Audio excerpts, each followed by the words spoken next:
നമ്മളൊരു പത്രം എടുത്ത് നോക്കിയാൽ അതിൽ ഒരു ദിവസം ഒരു ന്യൂസെങ്കിലും കാണും പ്രൈവറ്റ് ബസ്സിന്റെ അപകടത്തെക്കുറിച്ച്.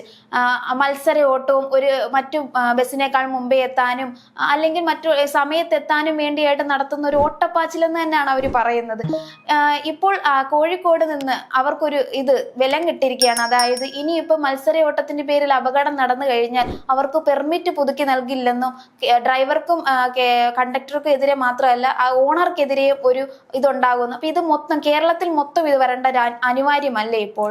തീർച്ചയായിട്ടും. കാരണം പ്രൈവറ്റ് ബസ്സുകളുടെ മത്സരയോട്ടം എന്ന് പറയുന്നത് ഈ പറഞ്ഞ നിയമങ്ങളുടെ ശ്രദ്ധ ആകർഷിക്കേണ്ട വലിയൊരു വിഷയം തന്നെയാണ്. ഇപ്പോൾ പണ്ടൊക്കെ ആണെങ്കിൽ ഞാൻ സ്കൂളിൽ പഠിക്കുന്ന കാലത്തൊക്കെ എനിക്ക് വീട്ടിൽ പോകാൻ പ്രൈവറ്റ് ബസ്സും ഉണ്ട്, KSRTC ബസ്സും ഉണ്ട്. പക്ഷെ എൻ്റെ വീട്ടിൽ നിന്ന് പറഞ്ഞിട്ടുണ്ടായിരുന്നു പ്രൈവറ്റ് ബസ്സിൽ KSRTC ബസ് ഉണ്ടെങ്കിൽ അതിലേ വരാവൂ എന്ന് പറഞ്ഞിട്ടുണ്ടായിരുന്നു. ഒരു സമയമുണ്ടായിരുന്നു. കാരണം എന്ന് പറയുന്നത് ഈ പറഞ്ഞ മത്സരയോട്ടം പേടിച്ചിട്ട് തന്നെ ആയിരുന്നു. അത് എനിക്ക് തോന്നുന്നു എല്ലാ ജില്ലകളിലും അങ്ങനെയാണ്. ഇപ്പൊ തിരുവനന്തപുരത്ത് ഇപ്പൊ ഈ പറഞ്ഞ പ്രൈവറ്റ് ബസ്സുകൾ കുറവാണെങ്കിൽ കോട്ടയം ജില്ലയൊക്കെ എടുത്ത് നോക്കുകയാണെങ്കിൽ പ്രൈവറ്റ് ബസ്സുകൾ ഭയങ്കരമായിട്ടുണ്ട്. അപ്പോൾ അങ്ങോട്ടും ഇങ്ങോട്ടും ഒരു കോമ്പറ്റീഷൻ ഉണ്ട്. ഈ ഉടമകൾ ഈ പറഞ്ഞ ഓരോ ഉടമകൾക്ക് താഴെയുള്ള ബസ്സുകൾ തമ്മിൽ മത്സരമുണ്ട്.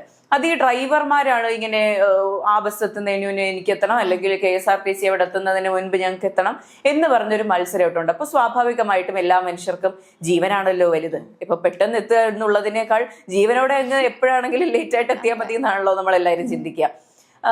അതുകൊണ്ട് തന്നെയാണ് ഇത് ശരിക്കും നല്ലൊരു കാര്യമാവുന്നത്. ഇപ്പൊ കോഴിക്കോടാണ് ഈ നിയമം കൊണ്ടുവരുന്നതെങ്കിലും കേരളത്തിൽ എല്ലായിടത്തും ഇത് കൊണ്ടുവരേണ്ട അത്യാവശ്യമാണ്.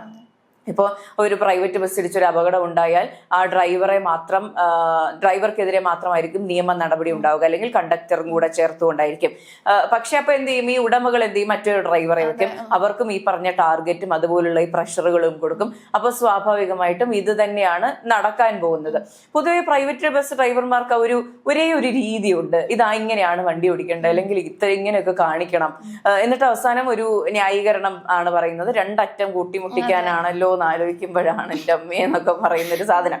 അപ്പം ഇതിലൊന്നും ഒരു കാര്യമില്ല. സേഫ് ആയിട്ട് എത്തിക്കാൻ കഴിയുമെങ്കിൽ ഈ പറയുന്ന പ്രൈവറ്റ് ബസ്സുകളും സ്വീകാര്യമാകും. ഇപ്പോൾ KSRTCയിൽ പ്രിയദർശിനി പദ്ധതി ആരംഭിച്ചപ്പോൾ പ്രൈവറ്റ് ബസ്സുകൾ ഇപ്പോഴും വലിയ പ്രതിഷേധത്തിലാണ്. അവർ സമരം ചെയ്യുന്നുണ്ട്, പ്രതിഷേധങ്ങൾ അറിയിക്കുന്നുണ്ട്. ഈ പറഞ്ഞ നമ്മുടെ ഗതാഗത മന്ത്രിയെ കണ്ട് സംസാരിക്കുന്നുണ്ട്, മാധ്യമങ്ങളോട് സംസാരിക്കുന്നുണ്ട്. പക്ഷെ അവരുടെ എൻഡിൽ നിന്ന് ചെയ്യാൻ കഴിയുന്ന മാറ്റങ്ങൾ ചെയ്യാൻ അവർ തയ്യാറല്ല എന്നുള്ളതാണ്. ഇപ്പോൾ അല്ലെങ്കിൽ എൻ്റെ ഫ്രണ്ട്സിന്റെ വീട്ടിൽ നിന്ന് ഇങ്ങനെ പ്രൈവറ്റ് ബസ്സിൽ കയറല്ലേ എന്ന് പറയുന്ന ഒരു സാഹചര്യം ഉണ്ടെങ്കിൽ അത് പല വീടുകളിലും ഉണ്ടാകും. ഇത് ഒറ്റപ്പെട്ട സംഭവമൊന്നുമല്ല. പലർക്കും ഈ അഭിപ്രായമുണ്ട്, KSRTC ഈ പറഞ്ഞ പ്രൈവറ്റ് ബസ്സുകൾ സേഫ് അല്ല എന്നൊരു അഭിപ്രായം. അപ്പോൾ ഇത് മാറ്റാനുള്ള നീക്കം സ്വയം ഉണ്ടാകണം. സേഫ് ആയിട്ട് പോയി വരാനുള്ള ഒരു ഓപ്ഷനാണ് പ്രൈവറ്റ് ബസ് എന്നുള്ളൊരു തോന്നൽ ജനങ്ങൾക്ക് ഉണ്ടാകുമെങ്കിൽ ഉറപ്പായിട്ടും ഈ പറയുന്ന പോലെ എല്ലാവരും പ്രൈവറ്റ് ബസ്സിൽ കയറില്ലേ. ഇപ്പൊ പ്രിയദർശിനി പദ്ധതി വന്നതോടുകൂടി KSRTCയിൽ യാത്രക്കാരുടെ എണ്ണത്തിൽ കൂടുതലുണ്ട്. അപ്പോൾ റോഡിൽ ഇറങ്ങി നിൽക്കുമ്പോൾ ഒരു KSRTC പോയി അടുത്തൊരു പ്രൈവറ്റ് ബസ് വന്നാൽ സ്വാഭാവികമായിട്ടും അടുത്ത പ്രൈവറ്റ് ബസ്സിൽ കയറാൻ എല്ലാവർക്കും ഒരു ടെൻഡൻസി ഉണ്ടാകും. അത് കൂടുതൽ ഉണ്ടാക്കിയെടുക്കുക എന്നുള്ളതാണ് ചെയ്യേണ്ട ഒരു നീക്കം എന്ന് പറയുന്നത്. അതുപോലെ ഈ കൊറിയർ സർവീസുകൾ അവർക്ക് ഈ കസ്റ്റമേഴ്സിന് കൊടുക്കുന്ന റെസ്പെക്റ്റോട് കൂടി നടത്താൻ കഴിയുകയാണെങ്കിൽ അതും വലിയ വിജയമാകും.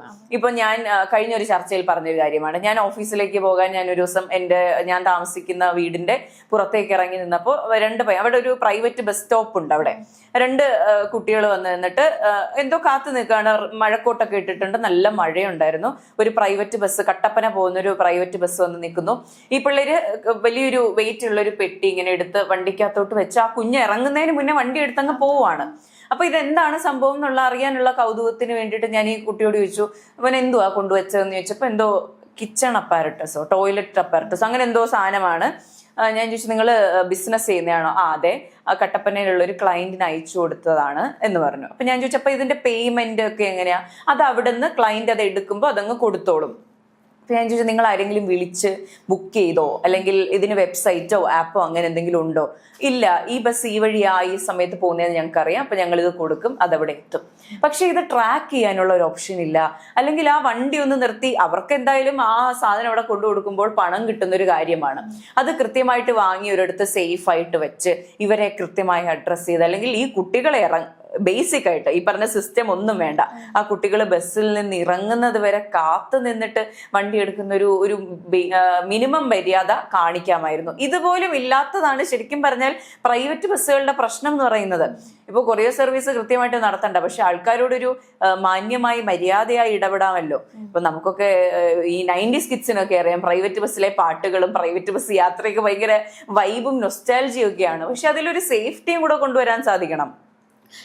എനിക്ക് തന്നെ ഒരു ഇത് ഉണ്ടായിട്ടുണ്ട്. കാരണം കോളേജിൽ പോയിക്കൊണ്ടിരുന്ന സമയത്തായിരുന്നു ഒരു കുട്ടി കയറിയപ്പോൾ ആ കുട്ടി പെട്ടെന്ന് വണ്ടി എടുക്കും. നമുക്കറിയാം നമ്മൾ കയറാനൊരു സമയം പോലും അവർ തരത്തില്ല, പെട്ടെന്നാണ് വണ്ടി എടുക്കുന്നത്. വണ്ടി എടുത്ത് ആ കുട്ടി വീണു, ആ കുട്ടിക്ക് പരിക്ക് പറ്റി. ആ പിറ്റേ ദിവസം ബസ്സൊക്കെ തല്ലി പൊളിച്ചു. പക്ഷെ ഒരാഴ്ച കഴിഞ്ഞപ്പോഴത്തെ ആ ബസ്സെല്ലാം ശരിയാക്കി, പിന്നെ അതേ കാര്യം, അതേ സ്പീഡ്, അതേ ഇത് തന്നെ.